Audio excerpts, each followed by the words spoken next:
Honorable Members of Parliament, Madam Speaker. Every Friday, the people's representatives in the National Assembly of Zambia are given an opportunity to query the Vice President on various matters affecting citizens. During today's session, one of the key issues raised on the floor of the House bordered on the cost of living in the country. The people of Zambia are crying in light of the escalating cost of living and doing business in the country. This House, Madam, being a House of leaders, should help to interpret the issues, to interpret the economic status of the country and the economic status of the entire globe, so that we don't just live like, again, I'll use the word which I've used before, like an island, like we are able to do all things. The cost of fuel you have spoken about, yes, that is true, very high. But we have said it here many times over, that there are things that are beyond our control.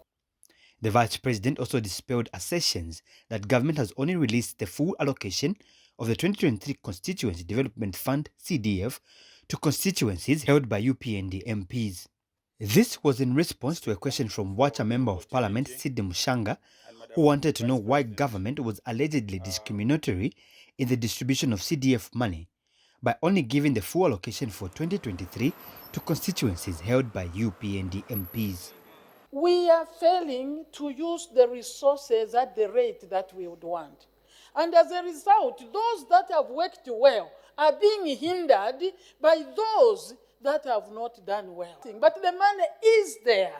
Mrs. Nalumango also gave an update on the distribution of fertilizer in the country. Government has distributed. If there is a challenge in the distribution from the depots to the farmers, I think it's important to talk about that. We don't want to go through the same era. But if something new develops, let us work together. The Vice President further spoke on the need for Zambia to be accommodative to other external parties with intentions to contribute to the progressive and peaceful coexistence among political players in the country. Masauso Mkwayaya, ZNBC News, Lusaka. I think that is